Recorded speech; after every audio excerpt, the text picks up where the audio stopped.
Salut, c'est Alice.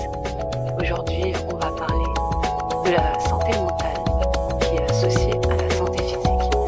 Je précise qu'il y a un gros trigger warning sur les TCA. Si vous vous sentez trop sensible pour suivre la vidéo, vous arrêtez là.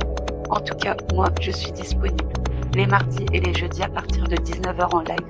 Il y a également un formulaire que j'ai créé sur mon compte si vous avez besoin de parler et que vous avez besoin de ressources, de numéros de téléphone, je suis là. Je ne suis ni psychologue ni psychiatre, je suis simplement une infirmière en arrêt maladie qui me documente sur la dépression. Donc voilà, un peu d'indulgence. Merci. La dépression, une maladie qui parle à travers le corps. La dépression n'est pas un simple trouble émotionnel, c'est une maladie systémique qui traverse le corps comme une onde qui dérègle tout ce qu'elle touche. Quand l'esprit souffre, le corps parle et souvent il crie en silence. Une personne en dépression peut ressentir une fatigue si profonde qu'elle ressemble à une paralysie invisible. La dépression ne tue pas seulement le moral, elle épuise le corps jusqu'au cœur. Le cerveau en surcharge, un moteur qui tourne au ralenti. La dépression ralentit la vitesse de traitement du cerveau. Les pensées deviennent lourdes, lentes, difficiles à organiser. Ce n'est pas un manque d'effort, c'est une surcharge interne.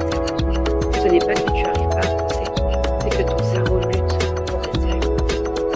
Le sommeil dévasté, nuit brisée, jour épuisé. Près de 9 personnes dépressives sur 10 souffrent de troubles du sommeil. Cela signifie que le cerveau n'a presque jamais l'occasion de se réparer. Dormir devient un combat, se réveiller devient un combat. La privation de sommeil intensifie l'anxiété, la douleur et la confusion mentale. La douleur physique, quand l'âme blesse les muscles. Les douleurs diffuses de la dépression ne sont pas imaginaires, elles sont neurologiques. Le cerveau dépressif perd sa capacité à filtrer la douleur. Résultat, chaque tension, chaque crispation, chaque mouvement devient plus pénible.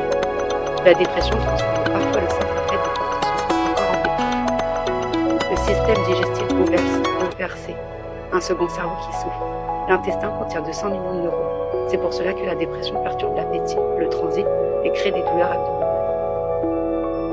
Je me permets de faire aussi un petit point scientifique, un truc que je ne connaissais pas. Sachez que l'intestin, le deuxième cerveau de l'humain, peut engendrer une dépression. C'est-à-dire qu'un intestin qui est malade peut provoquer la dépression. Voilà, avec des termes beaucoup plus compliqués. Mais ici, on est là pour vulgariser la dépression. Trigger warning pour les TCA. Durant toute notre vie, notre rapport à la nourriture reflète notre état de santé physique ou mentale. Notre appétit est en effet fréquemment modifié par des bouleversements passagers, tels que les infections, le stress ou la déprime passagère. Mais lorsqu'une relation inhabituelle à la nourriture, associée à une souffrance psychique, s'installe durablement et qu'il y a des conséquences pour la santé, on parle de troubles des conduites alimentaires ou troubles du comportement alimentaire. Les TCA les plus fréquents sont l'anorexie mentale, la boulimie et l'hyperphagie boulimique. Ces pathologies ne doivent pas être confondues avec des habitudes de grignotage, de régime, etc. Ce ne sont bien des troubles psychiatriques. L'anorexie mentale se caractérise par une alimentation insuffisante par rapport aux besoins physiologiques. Ce TCA se distingue de l'anorexie, qui est une simple perte de l'appétit, plus ou moins temporaire, souvent consécutive à une maladie somatique ou un état anxieux. L'anorexie mentale est due à des perturbations de la perception du corps en lien avec l'estime de soi et un refus de prendre du poids, même lorsque mon corps est très amaigri. La boulimie correspond à des crises compulsives où le patient ingère de grandes quantités de nourriture en assez peu de temps. Ces crises sont suivies par des comportements compensatoires inappropriés, tels que les vomissements, un jeûne, la pratique excessive d'exercice physique. L'hyperphagie boulimique, elle se présente sous la forme d'épisodes récurrents de crises de boulimie, mais sans comportement compensatoire associé. Sachez que, qu'importe votre il y aura toujours quelqu'un pour vous écouter. Et encore une fois, je vais vous présenter les numéros qui sont encore associés à ce que j'ai dit de ces vidéos. France, anorexie, boulimie, info-écoute ou ABE 0810 037 037. FNA FNA-TCA et évidemment le 3114 prévention du suicide, c'est détresse aiguë.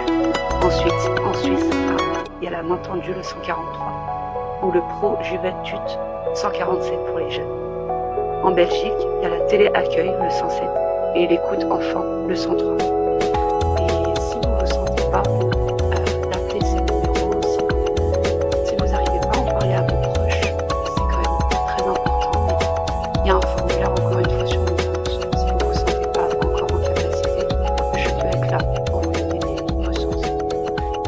Bonne soirée, bonne journée. Dormez bien. Prenez soin de vous. Au revoir.